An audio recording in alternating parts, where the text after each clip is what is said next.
1 Kings chapter 10. When the Queen of Sheba heard about the fame of Solomon and his relationship to the Lord, she came to test Solomon with hard questions. Arriving at Jerusalem with a very great caravan with camels carrying spices, large quantities of gold, and precious stones, she came to Solomon and talked with him about all that she had on her mind.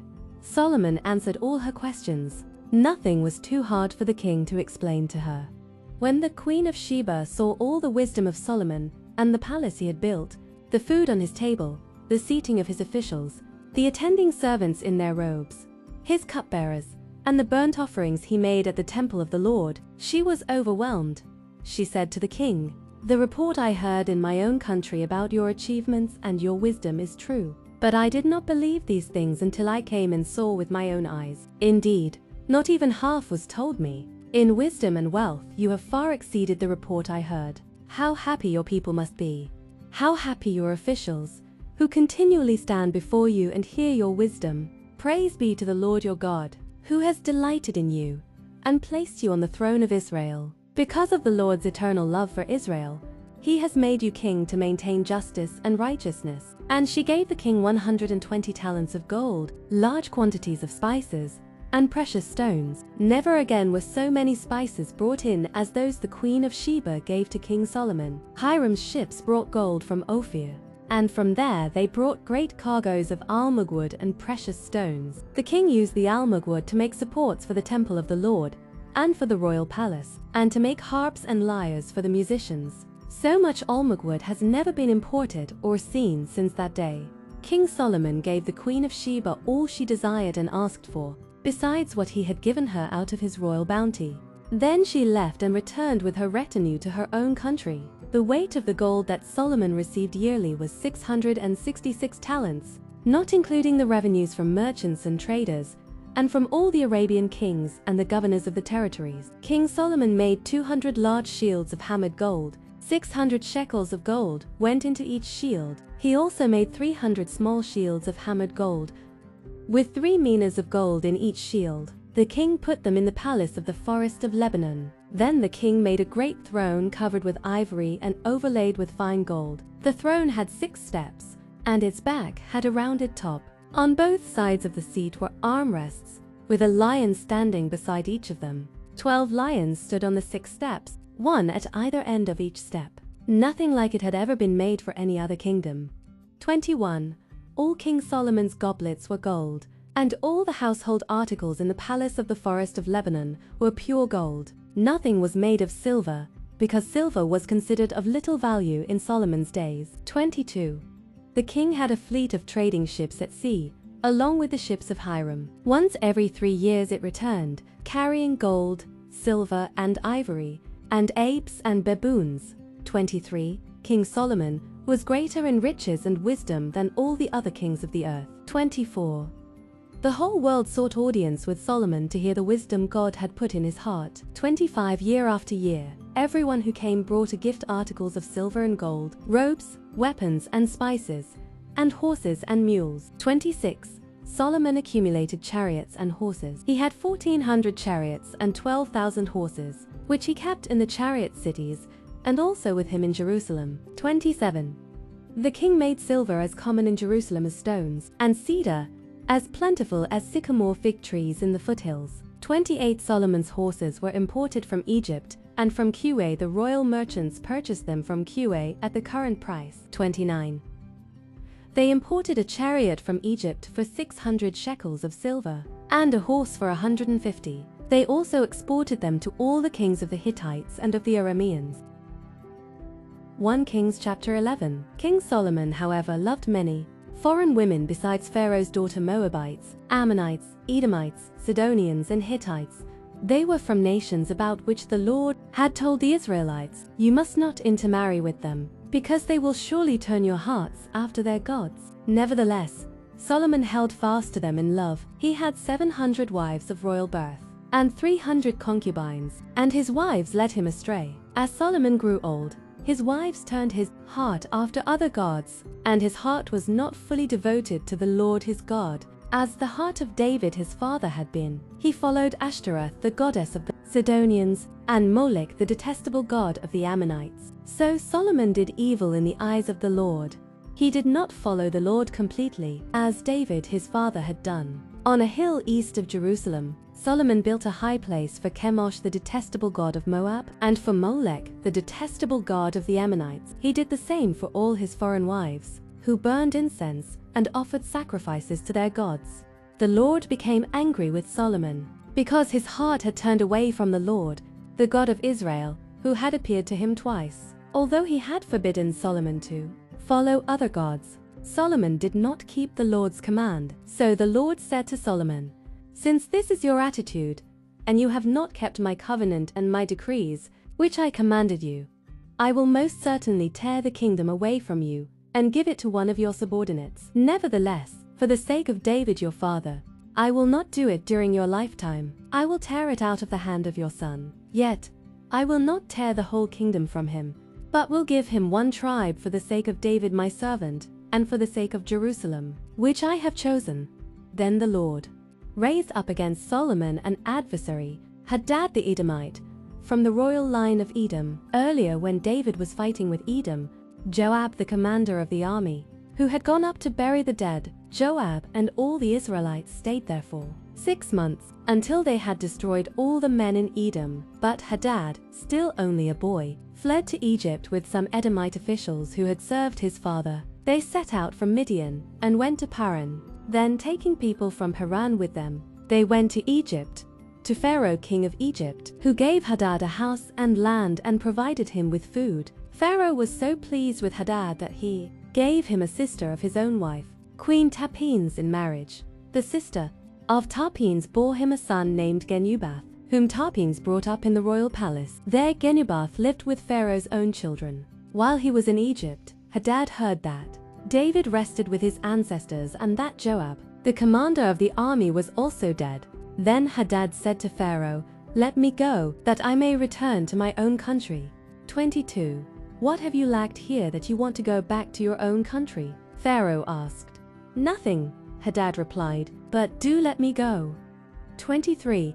And God raised up against Solomon another adversary, Rezon son of Eliada, who had fled from his master, Hadadezer king of Zobah. 24. When David destroyed Zobah's army, Rezon gathered a band of men around him and became their leader. They went to Damascus, where they settled and took control. 25. Rezon was Israel's adversary as long as Solomon lived, adding to the trouble caused by Hadad. So Rezon ruled in Aram and was hostile toward Israel. 26. Also, Jeroboam son of Nebat rebelled against the king. He was one of Solomon's officials, an Ephraimite from Zeredah, and his mother was a widow named Zeruiah. 27. Here is the account of how he rebelled against the king. Solomon had built the terraces and had filled in the gap in the wall of the city of David his father. 28. Now Jeroboam was a man of standing, and when Solomon saw how well the young man did his work, he put him in charge of the whole labor force of the tribes of Joseph. 29. About that time Jeroboam was going out of Jerusalem, and Ahijah the prophet of Shiloh met him on the way, wearing a new cloak. The two of them were alone out in the country. 30. And Ahijah took hold of the new cloak he was wearing and tore it into 12 pieces. 31. Then he said to Jeroboam, "Take 10 pieces for yourself, for this is what the Lord, the God of Israel, says, See, I am going to tear the kingdom out of Solomon's hand and give you 10 tribes. 32. But for the sake of my servant David and the city of Jerusalem, which I have chosen out of all the tribes of Israel, he will have 1 tribe. 33. I will do this because they have forsaken me and worshipped Ashtoreth the goddess of the Sidonians, Chemosh the god of the Moabites, and Molech the god of the Ammonites, and have not walked in obedience to me, nor done what is right in my eyes, nor kept my decrees and laws as David, Solomon's father, did. 34.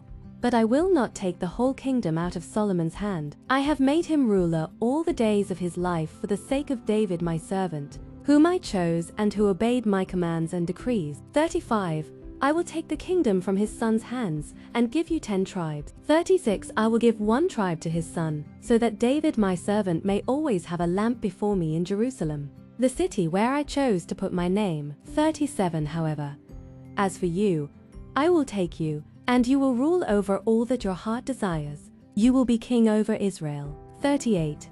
If you do whatever I command you, and walk in obedience to me, and do what is right in my eyes by obeying my decrees and commands, as David my servant did, I will be with you. I will build you a dynasty as enduring as the one I built for David, and will give Israel to you. 39.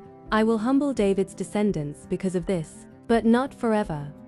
40. Solomon tried to kill Jeroboam, but Jeroboam fled to Egypt, to Shishak the king, and stayed there until Solomon's death. 41. As for the other events of Solomon's reign, all he did, and the wisdom he displayed, are they not written in the book of the Annals of Solomon? 42. Solomon reigned in Jerusalem over all Israel 40 years. 43. Then he rested with his ancestors, and was buried in the city of David his father, and Rehoboam his son succeeded him as king. Luke chapter 24, verse 1 to 35. 1. On the first day of the week, very early in the morning, the women took the spices they had prepared and went to the tomb. 2. They found the stone rolled away from the tomb. 3. But when they entered, they did not find the body of the Lord Jesus. 4. While they were wondering about this, suddenly 2 men in clothes that gleamed like lightning stood beside them. 5. In their fright, the women bowed down with their faces to the ground. But the men said to them, "Why do you look for the living among the dead?" 6. He is not here. He has risen. Remember how he told you, while he was still with you in Galilee. 7. The Son of Man must be delivered over to the hands of sinners, be crucified, and on the third day be raised again. 8. Then they remembered his words. 9. When they came back from the tomb, they told all these things to the 11 and to all the others. 10. It was Mary Magdalene, Joanna, Mary the mother of James, and the others with them who told this to the apostles. 11. But they did not believe the women, because their words seemed to them like nonsense. 12. Peter, however, got up and ran to the tomb. Bending over, he saw the strips of linen lying by themselves, and he went away, wondering to himself what had happened. 13. Now that same day 2 of them were going to a village called Emmaus, about 7 miles from Jerusalem. 14. They were talking with each other about everything that had happened. 15. As they talked and discussed these things with each other, Jesus himself came up and walked along with them. 16. But they were kept from recognizing him. 17. He asked them, "What are you discussing together as you walk along?" They stood still, their faces downcast. 18. One of them, named Cleopas, asked him, "Are you the only one visiting Jerusalem who does not know the things that have happened there in these days?" 19. What things? He asked. "About Jesus of Nazareth," they replied. "He was a prophet, powerful in word and deed before God and all the people." 20. The chief priests and our rulers handed him over to be sentenced to death, and they crucified him. 21. But we had hoped that he was the one who was going to redeem Israel, and what is more, it is the 3rd day since all this took place. 22. In addition, some of our women amazed us. They went to the tomb early this morning. 23. But didn't find his body. They came and told us that they had seen a vision of angels, who said he was alive. 24. Then some of our companions went to the tomb, and found it just as the women had said, but they did not see Jesus.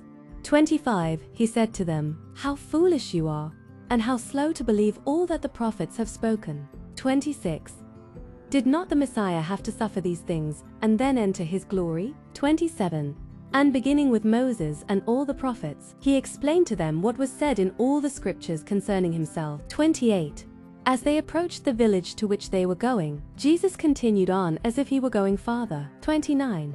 But they urged him strongly, "Stay with us, for it is nearly evening. The day is almost over."